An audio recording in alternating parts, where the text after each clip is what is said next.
Bismillahirrahmanirrahim. Assalamualaikum warahmatullahi wabarakatuh. Alhamdulillahirabbil alamin. Assalatu wassalamu ala asyrafil anbiya'i wal mursalin wa ala alihi wa sahbihi ajma'in amma ba'du. Mudah-mudahan teman-teman selalu dalam keadaan sehat. Insyaallah kita lanjutkan kembali. Pada pertemuan kali ini kita akan membahas pembagian ulumul hadis,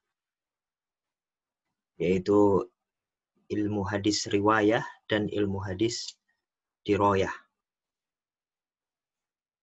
Teman-teman mahasiswa Prodi Sosiologi Agama UIN Sunan Kalijaga, sebagian teman-teman barangkali sudah pernah mendengar dan belajar mata kuliah ulumul hadis ini, sehingga apa yang akan saya sampaikan barangkali nanti sifatnya lebih kepada mengulang. Akan tetapi bagi teman-teman yang mungkin belum pernah belajar atau mungkin mengkaji ulumul hadis, ini adalah sesuatu yang insya Allah baru dan mudah-mudahan menambah wawasan teman-teman sekalian. Sebelum kita masuk pada pembahasan tentang ilmu hadis riwayah dan ilmu hadis diroyah, perlu kita ketahui terlebih dahulu tentang pengertian ulumul hadis. Ya. Jadi secara umum para ulama sebelum membagi ulumul hadis kepada riwayah dan diroyah, para ulama terlebih dahulu mendefinisikan terlebih dahulu apa itu ulumul hadis. Ulumul hadis adalah satu frasa, satu kalimat atau susunan idhofi kalau dalam istilah bahasa Arab seperti itu. Satu kata yang sudah menjadi satu kesatuan tersusun dari dua kata sesungguhnya. Misalkan kalau dalam istilah kita, dalam bahasa Indonesia misalkan pintu masjid. Ya, babul masjid. Itu sudah menjadi satu istilah tertentu yang merujuk kepada pintu dari suatu masjid misalkan. Padahal sesungguhnya itu berasal dari dua kata yang berdiri sendiri, yaitu pintu dan masjid. Sama halnya dengan ulumul hadis ini. Ya. Ulumul hadis ini adalah satu kata yang dipadukan dari dua kata yang awalnya berdiri sendiri, yaitu kata ulum dan al-hadis. Ya. Kata ulum ya, itu bentuk jamak ya, atau bentuk plural dari kata ilmun. Ya. Jadi sekali lagi kata ulumun. Ya. Maaf tidak saya tulis dalam PPT ini. Ulum itu adalah bentuk jamak, bentuk plural dari kata ilmun. Apa makna dari ilmun? Ya. Para ulama ya, itu mendefinisikan ilmu sebagai pengetahuan yang sifatnya komprehensif, mendalam, terperinci. Ini beda dengan pengetahuan. Ya, kalau pengetahuan itu sifatnya hanya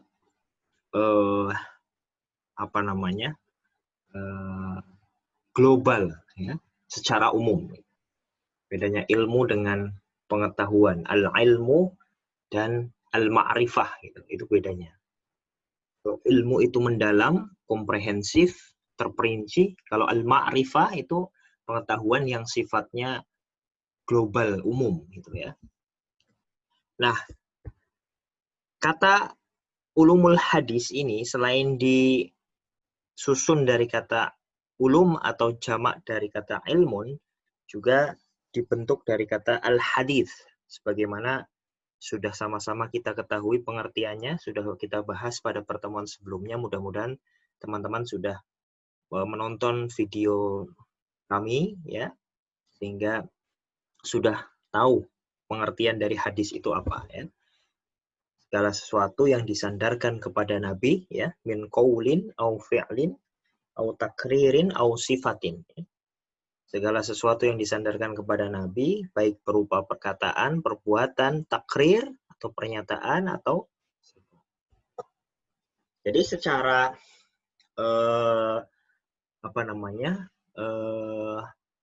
terpisah-pisah, kata ulum dan hadis itu seperti itu definisinya. Ulum berarti ilmu, artinya pengetahuan yang mendalam, pengetahuan yang rinci, ya. Dan hadis adalah segala sesuatu yang disandarkan kepada Nabi. Jadi ulumul hadis secara sederhana adalah ilmu tentang bagaimana kita bisa mengetahui segala sesuatu yang disandarkan kepada Nabi, yaitu hadis. Nah, para ulama, teman-teman sekalian, punya definisi tersendiri ketika menyebut ulumul hadis. Ya. Ulumul hadis itu biasa juga disebut dengan ilmu mustalah. Ya.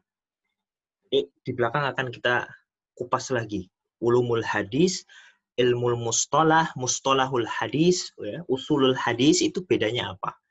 Ya, apakah sama atau beda seperti itu?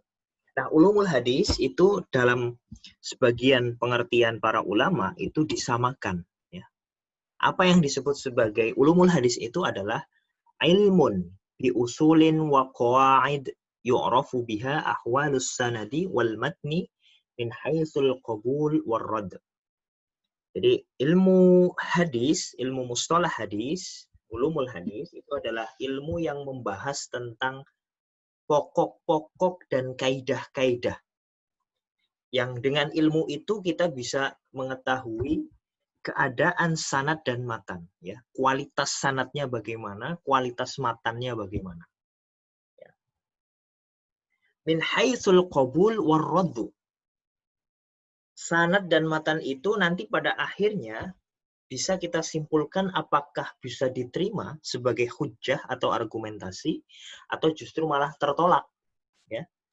Jadi ilmu mustalah hadis itu adalah ilmu yang membahas tentang kaidah-kaidah yang kita dari ilmu itu bisa mengetahui keadaan sanad hadis maupun matan hadis, dan dari situ kita bisa memetik hasilnya. Apa hasilnya? Kita bisa membedakan mana hadis yang makbul, mana hadis yang mardud, yang tertolak. Jadi secara definisi, ya, secara pengertian istilah, ya, ulumul hadis itu maknanya seperti itu. Teman-teman sekalian, ulumul hadis oleh sebagian ulama, ya, oleh jumhur ulama, ya, terutama itu kemudian dibedakan menjadi dua. Ada ilmu hadis diroyah, ada ilmu hadis riwayah. Ya. Maaf, ini saya keliru. Sebentar. Ini yang betul adalah ilmu hadis riwayah. Saya salah ketik ini. Ilmu hadis riwayah. Oke, maaf. Ini juga sama. Ilmu hadis riwayah. Ya. Oke, kembali ke sini teman-teman sekalian.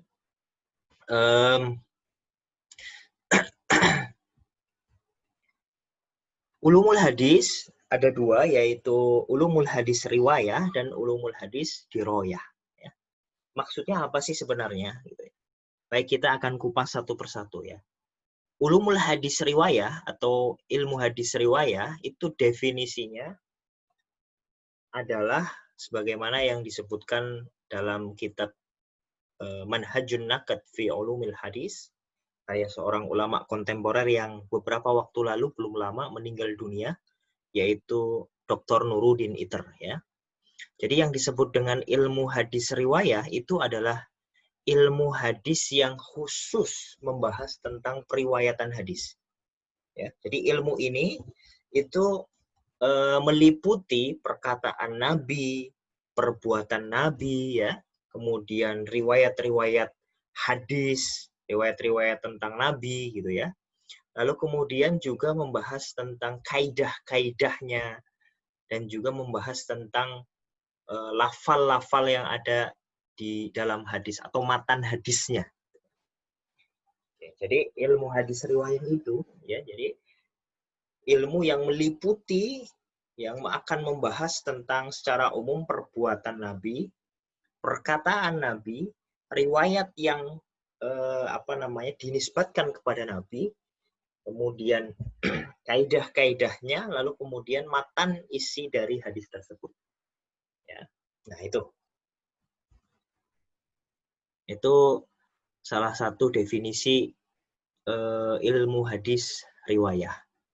Namun definisi tersebut kemudian dikritik oleh sebagian ulama karena dianggap tidak jami', ya, tidak komprehensif seperti itu.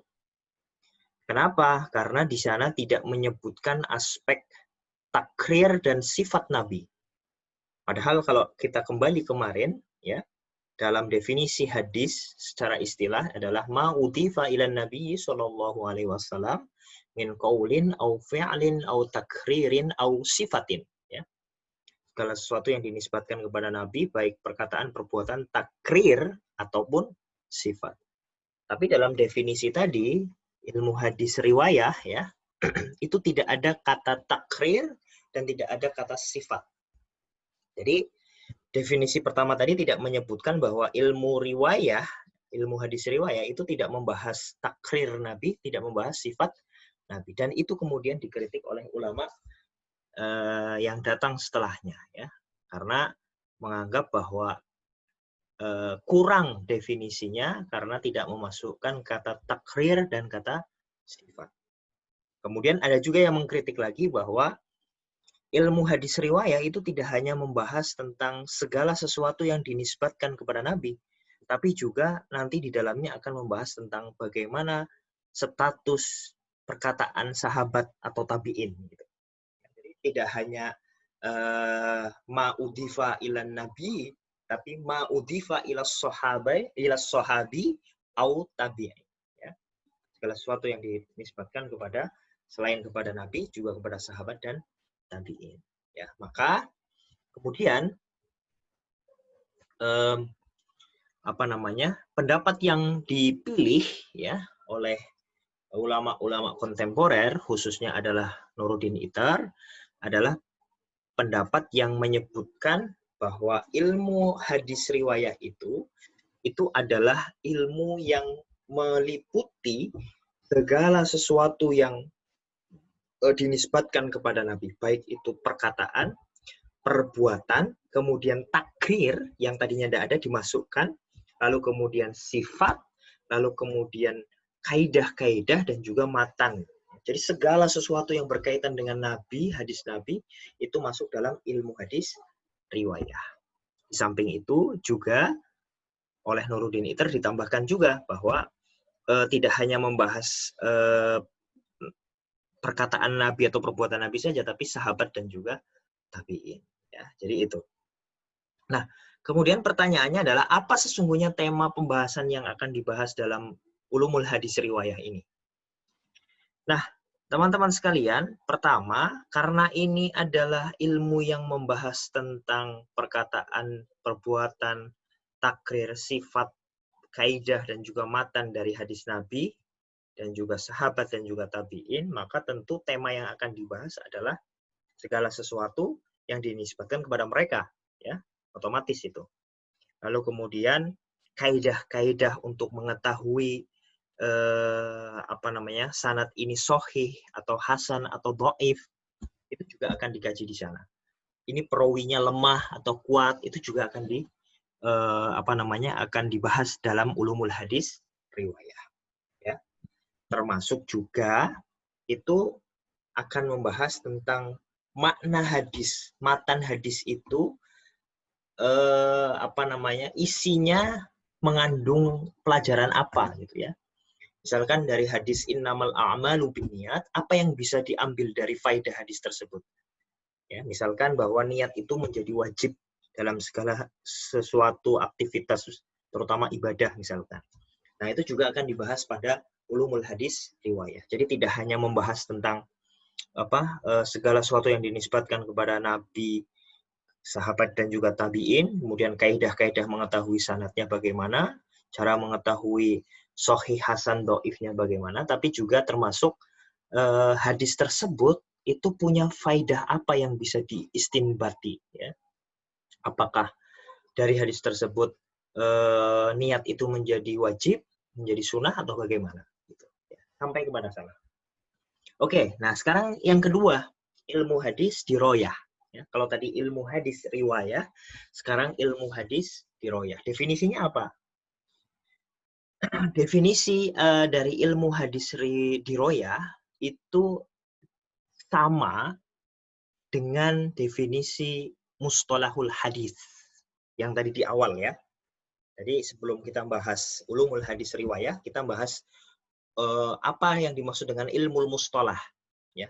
Maka ilmu mustalah itu sesungguhnya sama dengan ilmu hadis diroyah. Ya. Atau yang kedua sama dengan ulumul hadis secara umum. Atau sama juga dengan usulul hadis. Ya. Jadi ilmu hadis diroyah itu menurut sebagian ulama sama artinya dengan mustalah hadis, ulumul hadis, usulul hadis, ilmu hadis. Ya. Ini sebagaimana misalkan disebutkan oleh seorang ulama hadis yang bernama Al-Iraqi. Ya. Jadi ilmu hadis diroyah itu maksudnya adalah mustalah hadis, ulumul hadis, usulul hadis. Sama artinya ya. Boleh pakai istilah yang mana. Hanya saja ada definisi yang menurut Nuruddin Itir adalah definisi yang paling bagus. Menurutnya, ilmu hadis diroyah itu adalah ilmun biqawanina yu'rafu biha ahwalus sanad wal matni. Ya. Ilmu yang membahas konun-konun atau kaidah-kaidah, prinsip-prinsip yang dari ilmu dan prinsip-prinsip tersebut kita bisa tahu keadaan sanad dan matan. Ya. Jadi kalau kita rasakan, kita baca, kita cermati lagi, definisinya hampir mirip. Bahkan mungkin bisa dikatakan sama dengan definisi ulumul hadis tadi yang saya sampaikan di awal. Jadi ilmu yang membahas tentang prinsip-prinsip, kaidah-kaidah, yang dari kaidah-kaidah tersebut kita bisa tahu ini sanadnya dhaif, sanadnya lemah, sanadnya hasan, sanadnya shaih atau tidak. Matanya bagaimana. Itu ya. Itu jadi ilmu hadis diroyah itu sama dengan ulumul hadis, mustalah hadis dan lain sebagainya. Nah, dari sini kita jadi agak bingung. Terus bedanya apa antara ilmu hadis riwayah dan juga ilmu hadis diroyah ya? Karena tadi kok penjelasannya kayaknya sama gitu ya.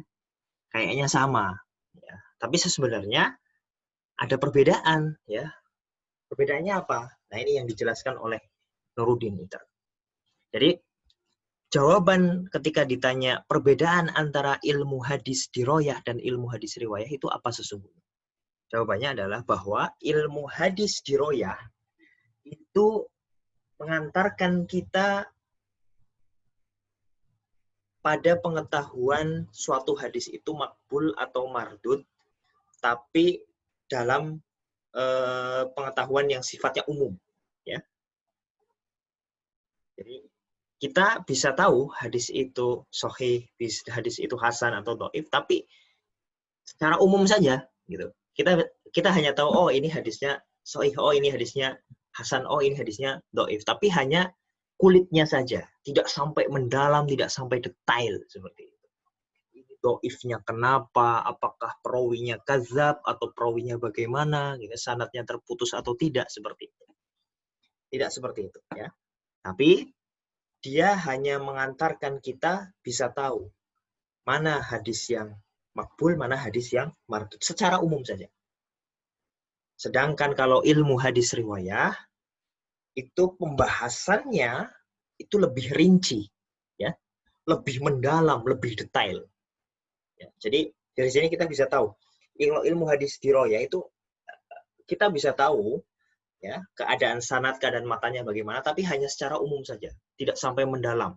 Kalau ilmu hadis riwayah itu kita sampai betul-betul mendalam. Ini hadisnya doib, doibnya kenapa? Oh terputusnya di mana? Ya, di tingkat generasi mana? Tobakot mana gitu? Sampai segitunya. Ya, karena itulah perbedaan dari ilmu hadis riwayah dan ilmu hadis diroyah. Ya, jadi kalau ilmu hadis diroyah itu secara umum saja, kalau ilmu hadis diroyah itu sampai detail sekali.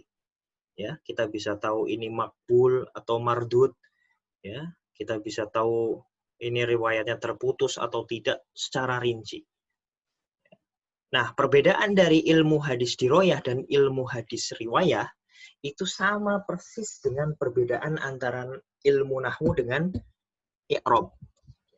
Jadi kalau ilmu nahwu itu kan kita bisa tahu apa itu isim, apa itu khobar, ya, apa itu huruf dan lain sebagainya. Ya, ini teman-teman yang mungkin sudah pernah belajar nahwu shorof mungkin akan paham bedanya nahwu dengan i'rab.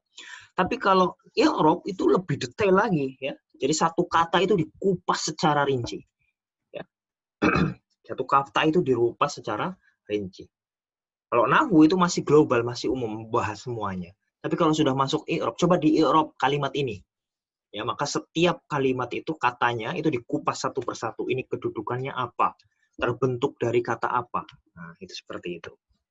Ya, sama juga ilmu hadis riwayah dan ilmu hadis diroyah itu sama perbedaannya antara ilmu fikih dengan ilmu usul. Nah, itu ya.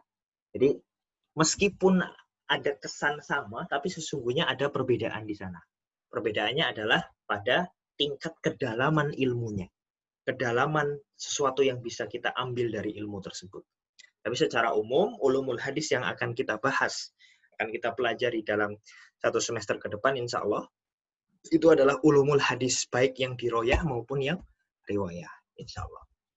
Baik, itu pertemuan kita untuk kali ini. Insya Allah kita lanjutkan pada pertemuan selanjutnya.